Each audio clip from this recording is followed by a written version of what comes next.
शेतकरी मित्रांनो, लक्ष देऊ नये का?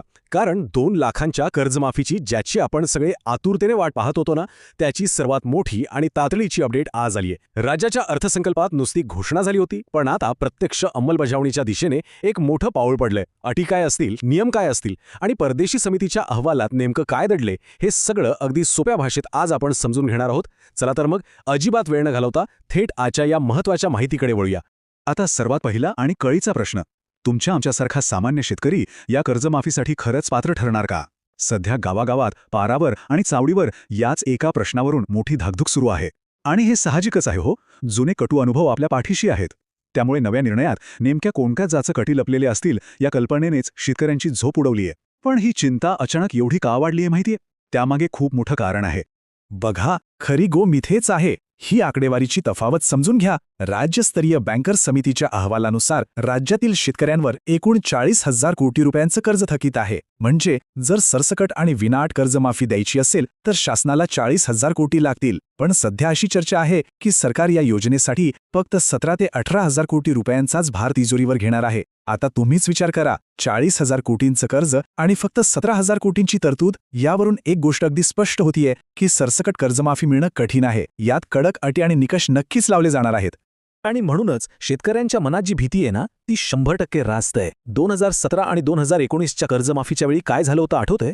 तब्बल 7 ते 8 लाख शेतकरी या लाभापासून पूर्णपणे वंचित राहिले होते.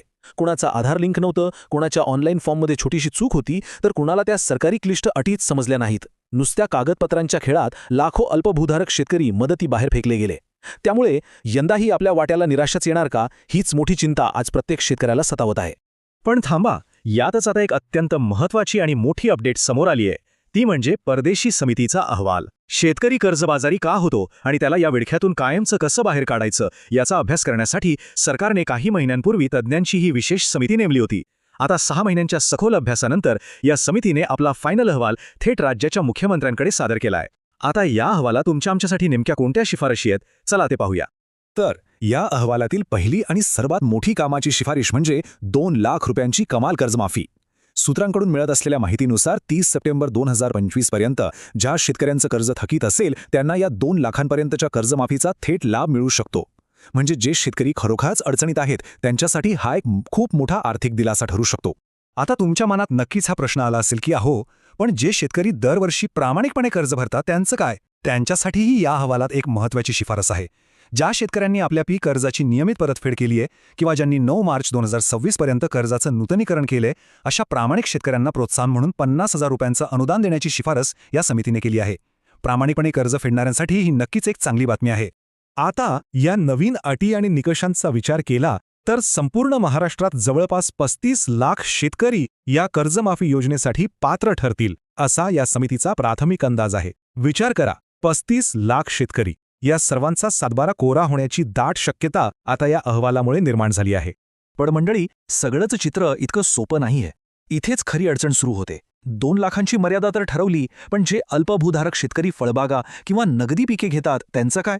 तुम्हाला तर माहीतच आहे, बागायती शेतीला खर्च खूप जास्त येतो. त्यामुळे साहजिकच त्यांचं कर्ज 2 लाखांच्या वर जातं. मग अशा शेतकऱ्यांना या योजनेतून थेट बाहेर काढलं जाणार का? त्यांच्या अहोरात्र कष्टाचा काहीच विचार होणार नाही का? हा प्रश्न अजूनही अनुत्तरित आहे. आणि म्हणूनच फळबाग उत्पादक आणि छोट्या शेतकऱ्यांमध्ये सध्या मोठी अस्वस्थता निर्माण झाली आहे.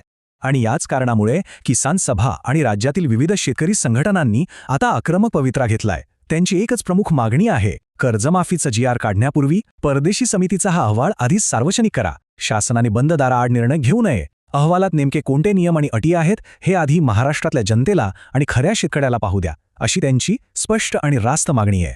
आता शेतकरी संघटना एवढ्या आग्रही का आहेत बरं? यामागे 3 अत्यंत महत्त्वाची कारणं आहेत. पहिलं म्हणजे कर्जमाफीचे निकष नेमके काय आहेत हे पारदर्शकपणे समोर येईल. दुसरं, जर या अहवालात अशा काही जाचक किंवा छुप्या अटी असतील ज्यामुळे शेतकरी अडकू शकतो, तर त्या GR निघण्यापूर्वीच आपल्याला दुरुस्त करता येतील. आणि तिसरं आणि सर्वात महत्त्वाचं, कोणत्याही छोट्या किंवा सामान्य शेतकऱ्यावर अन्याय होऊन तो या लाभातून पुन्हा बेदखल होऊ नये, हीच यामागची खरी भूमिका आहे.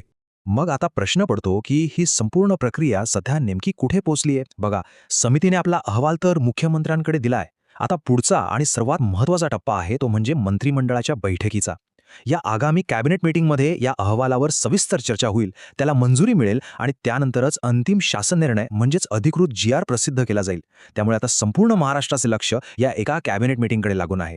शेतकरी मित्रांनो, हा शासन निर्णय किंवा GR जसा प्रसिद्ध होईल त्यातल्या अटी, नियम आणि योजनेचा लाभ घेण्याची पूर्ण पद्धत सर्वात आधी आणि अगदी सोप्या भाषेत आपण याच चॅनलवर घेऊन येणार आहोत. त्यामुळे ही माहिती जर तुम्हाला महत्त्वाची वाटली असेल तर व्हिडिओला आत्ताच लाईक करा, तुमच्या इतर शेतकरी मित्रांना नक्की शेअर करा आणि हो, चॅनलला सबस्क्राईब करायला अजिबात विसरू नका. तुमच्या मनात कर्जमाफीबद्दल आणखी काही शंका असतील तर खाली कमेंट करून नक्की विचारा. आपण भेटूया पुढच्या महत्त्वाच्या अपडेटसोबत. धन्यवाद.